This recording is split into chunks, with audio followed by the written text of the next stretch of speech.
Boy, they sure have a good time at this Northside Atlanta Tavern. Just ask some of the regulars, like the one at the end, Dave, as in David Fuller, state court judge of Gwinnett County. I don't know, I'm gonna go when the ball came a blue.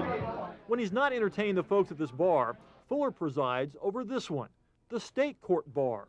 He makes more than $136,000 a year to be here, one of the highest paid employees in Gwinnett County government.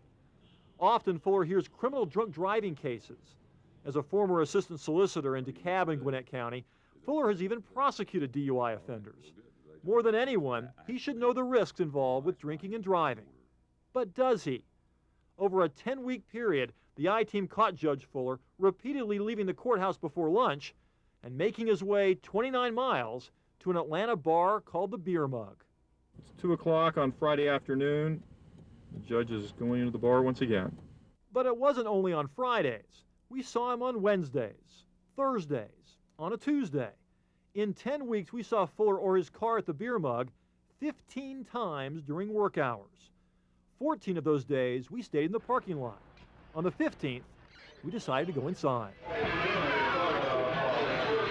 By the time we got in, Judge Fuller already had an empty beer glass in front of him, which the bartender quickly refilled. Later, the judge offered to buy our producer a drink. No, that's thanks anyway. I'm still at work. Yeah, me too. Over the course of the next 6 hours, we saw Judge Fuller regularly toss back beers and shots of liquor. By the end of the afternoon, he was holding court in a place that never seemed to come to order. The judge later told us he only comes here after finishing all of the cases on his calendar for the day. But we often saw him leave the courthouse before lunch, after spending only an hour or two on the bench.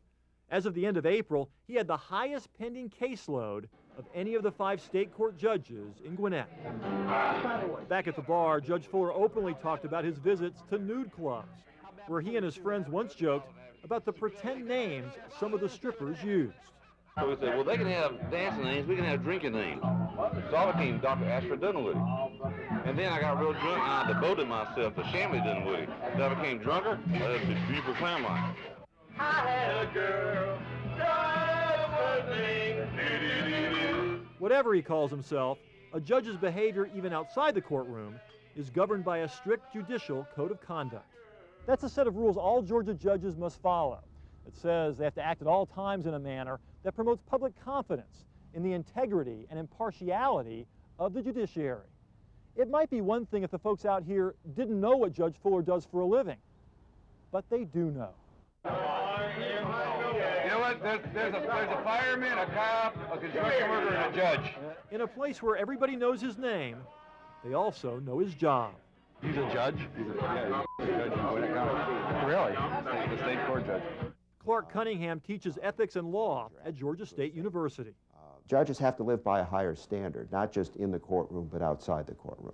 By the time Judge Fuller was ready to go home, nearly 7 hours later, the I-team had videotaped him drinking 19 beers or shots. No one here tried to stop him from driving, so we did. We know how much you've had to drink today. We can't let you drink and drive.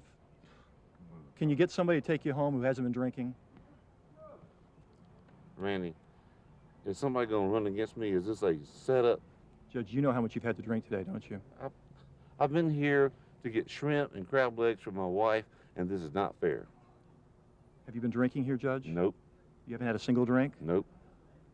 Well, iced tea.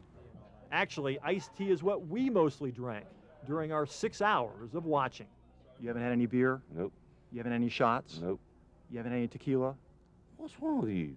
Eventually, a Beer Mug employee saw us and offered to drive the judge home. You gonna drive him home right now? I'll take him home. Okay, we're gonna back up so you can get in the car. No, he's not. Are you insisting on driving, Judge? Get out of my face. Judge, if you try to drive home, I'm gonna have to call the police. Fine. And with that, the judge headed toward I-85 and Lawrenceville. His decision flawed, but final.